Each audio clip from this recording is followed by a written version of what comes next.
Hello, friends. This is Ben Pierce, Senior Pastor at Fuquay-Varina Baptist Church, coming to you semi-live from 301 Studios as we are counting down the Hot 25 in 25.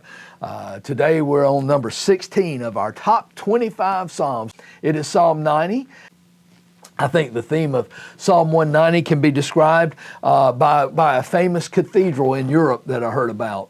You see, there are three arched doorways in this cathedral, and they lead from the vestibule to the sanctuary. Over the right entrance, it says, "All that pleases is but for a moment." Over the left entrance, it says, "All that troubles is but for a moment." The center entrance, it says, "All that is important is eternal. All that is temporal is trivial." You see, life is busy. We can lose sight of this truth. The psalm is written by Moses. Yes, that Moses. And it's the only one ascribed to him. So we think this is the oldest psalm. It has to be. This could be one of the oldest parts of all the Bible, if you really want to know about it. Moses is the liberator of the Israelites. He frees them from Egypt. Man, you talk about somebody who's got patience, who is meek. He goes through all kinds of trials, all kinds of struggles. But his main theme in Psalm 190, number your days in light of who God is. Verses 1 and 2, we're going to see that God is eternal. God is God from eternity past to eternity future. He's addressing God directly. You have been our dwelling place. I love it. He uses the term Adonai. It means master or Lord. 40 years, Moses has not had a place to call home. He's a nomad in the desert with the other children of Israel. He alone, and this is why he says, He alone is our dwelling place. Before the creation of the world, God existed. There was never a time when God was not. In a world that is constantly changing, man, think about it. In our own lifetime, we're doing like a countdown. Think about in my own lifetime, how many forms of music I've had. Things are always changing. But listen, God is eternally constant. But not only that, God is sovereign. Verses 3 through 6, God is the one that controls our days. It's a stark contrast to God. Man is nothing but dust. God created man from the dust, and we're going to return to dust. Number our days, or they are preordained. They are determined by God. And what is time to our God? One day is as 1,000 years, and 1,000 years is like a 3-hour watch to him. Think of that. Think of all of the history that has occurred in the past 1,000 years. I mean, America, we're just a babe. We're just a little over 240 years old, a little more than that. Columbus discovered America 501 years ago. That's just halfway to 1,000.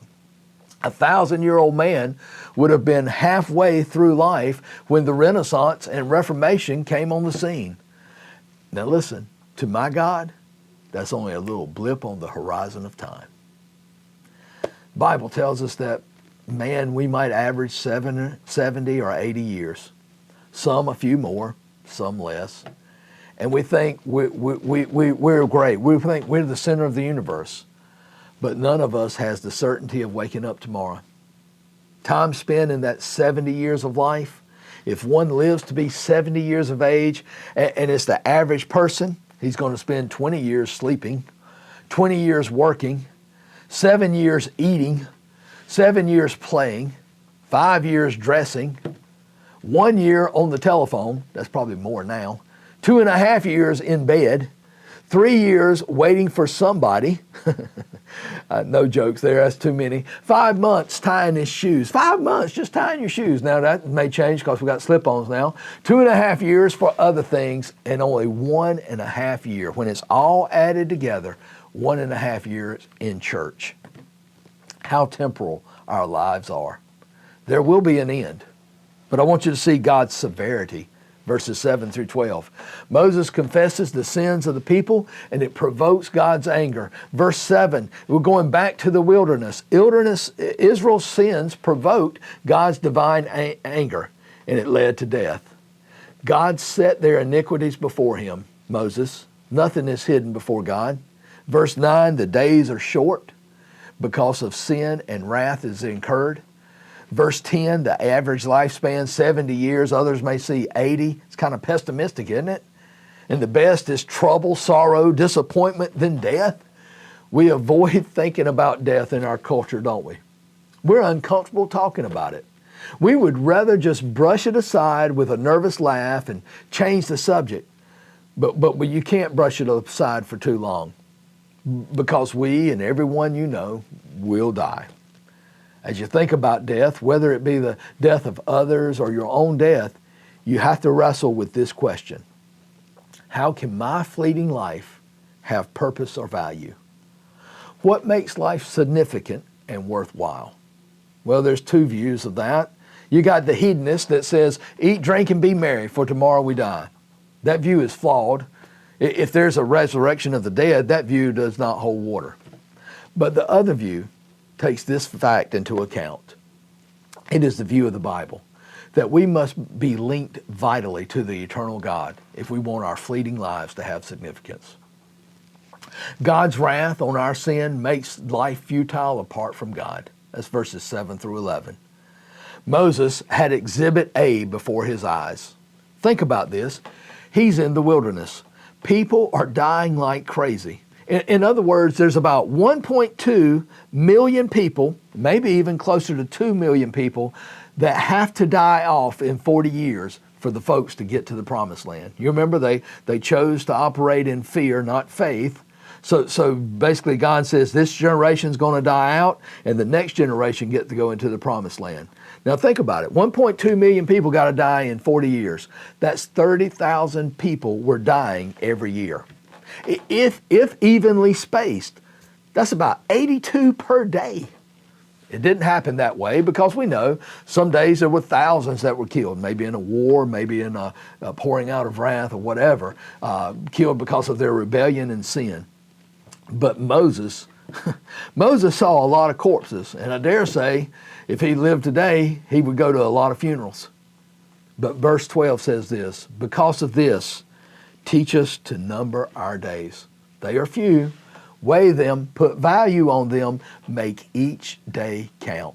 But I want you to see verses 13 through 17 as we wrap this up, God's mercy. Moses asked God to restore and establish his people by his mercy. It's a prayer of compassion.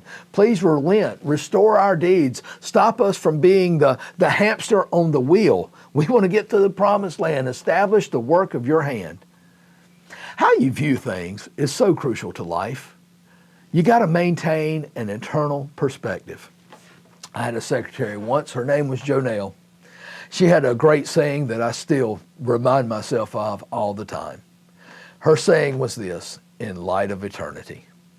You know, disappointment and despair, the tyranny of the urgent drives us.